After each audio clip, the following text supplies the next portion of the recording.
Okay, let's dive right into this explainer.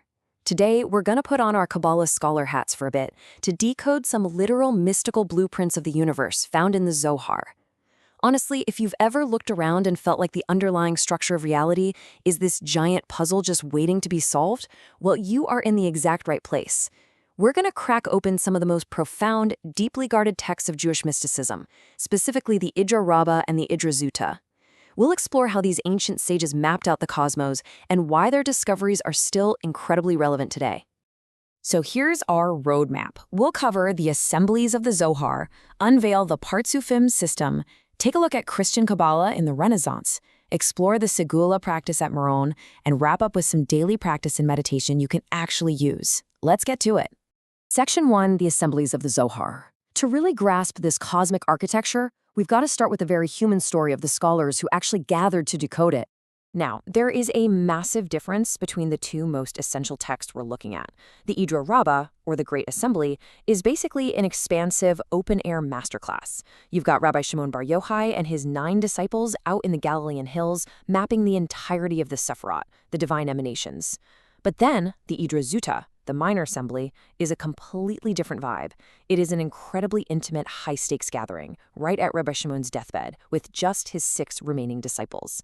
And the focus violently shifts away from the big picture, zooming straight into the lower Sephirot and the hidden veils of the cosmos. And they weren't exactly sitting in a sterile university lecture hall for that first one.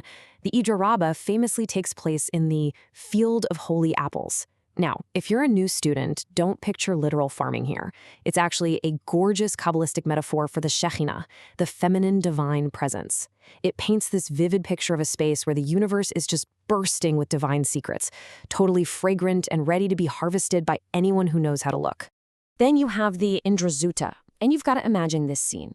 Rabbi Shimon is hovering between this world and the next. The veil between realities has thinned out so much that the texts describe a blazing celestial cyclone, separating them from the outside world. And he actually hears what he calls a divine symphony, realizing that the Creator and the souls of the righteous have physically shown up to witness his final teachings. It's just absolute heart-stopping, cosmic awe. Section 2, unveiling the Partsufim system. So, how does all that intense history build into the actual cosmic blueprints? Let's take a look. Instead of viewing divine energies as these vague, floaty concepts, the Zohar introduces us to the Partsufim system. Basically, these are divine personas. It's a brilliant way of taking totally raw, chaotic spiritual energy and snapping it into stable, relatable archetypes. Just like human psychology relies on different interacting parts, like an inner parent or an inner child, the cosmos is governed by these interacting divine faces. It brings stability to a previously fragile universe. But here's the catch. Infinite energy is incredibly dangerous if it's not filtered. To stop our lower physical world from just being totally overwhelmed and vaporized by all that blinding divine light, the architecture uses something called the parza. Think of the parza veil as a cosmic step-down transformer, or maybe a really intense pair of universal sunglasses. It acts as a protective barrier, filtering the higher sephirots so our reality can safely exist. It really is mapped out like a cosmic family tree. First up, you have Abba, the active father persona representing wisdom. Then Imma, the mother, representing deep understanding. Together, they give rise to Zir and Anpen, the small face, which holds all those dynamic, turbulent emotional energies. And finally, Nukva, the daughter or queen, representing the physical world we actually live in. Now, these aren't literal giant people in the sky. They're a structural map showing exactly how divine energy trickles down into our daily lives. So why did the universe even need all these personas?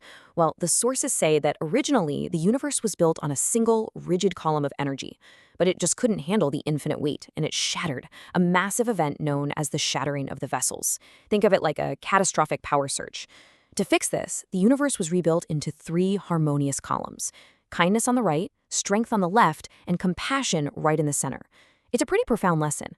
Nothing survives in isolation, right? True harmony requires balance and sharing the load. Section 3, Christian Kabbalah and the Renaissance. As we pan out horizontally from ancient Galilee, it's wild to see how these exact same blueprints captivated scholars across entirely different religious traditions. During the Renaissance, you had Christian scholars like Pico della Mirandola getting a hold of these texts, and they took the exact same cosmic architecture, the Tree of Life and the Sephiroth, and totally reimagined it for Christian theology. They used the same structural map, but applied a completely different cipher, famously taking the structure of the Sephiroth and linking it directly to the concept of the Holy Trinity. It really goes to show how versatile and universal people found this cosmological structure to be. Actually, here's a fun little historical Easter egg. If you ever read old philosophical texts and wonder why the spelling keeps changing, this is why. That slight spelling variation points to an entirely different theological lens. Spell it with a K, and you're talking about traditional Jewish mysticism focused on the Torah. But spell it with a C, Kabbalah, and you're looking at that Christianized Renaissance reimagining. It's the same underlying architecture, just a totally different religious application. Section 4. The Segula at Meron. All right, let's zoom back in to the modern, personal level and see how these ancient texts are actually used as highly potent spiritual remedies today. 5 hours, that is how long it takes to complete a really specific, intense spiritual practice, a segula, that involves continuously reciting these texts out loud. This practice is heavily championed by modern Kabbalists, like the famous Rabbi Yitzhak Kadori. You actually travel to Rabbi Shimon Bar Yochai's tomb in Meron and recite the entire Idra. And practitioners aren't just speed reading a book here. They view it as literally inputting a code into the universe. People who do this 5-hour marathon report some amazing results, from having deep personal wishes fulfilled to experiencing this overwhelming, immense joy as previously closed spiritual gateways just swing wide open. Finally, Section 5, daily practice and meditation. You definitely don't need to fly to a tomb in Galilee to start exploring this stuff. Let's break down how you, as a beginner, can apply these mystical principles to your own daily life. Here is a super practical, step-by-step routine based right on our sources. Step 1. Block out a little time on your weekly day of rest, Shabbat, to actually study the Idras. Step 2. Try visual meditation using the 72 names of God. These are basically 3-letter sequences that act like spiritual frequencies you can tune your mind to. Step 3. When you feel strong emotions, try mapping them to the Sephirat, recognizing that you're mirroring the cosmos. And Step 4. Actively try to emulate Arik and Pin. That's the highest divine persona representing absolute, boundless mercy in your interactions with people every day. Because ultimately, getting into the weeds of the Partsufim isn't just some giant academic book club. According to these teachings, it's the literal instruction manual for Tikkun Olam, repairing the world. Remember those shattered vessels we talked about? The idea is that divine sparks fell into our everyday reality, trapped in these little husks. When you show boundless compassion or study these concepts, you're doing the work of cracking those husks and sending those divine sparks back to their source.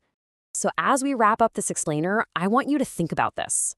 If every action of compassion repairs a shattered cosmic vessel, and every emotion you feel echoes through the Sephirat, how might your daily actions be rippling through the actual architecture of the cosmos?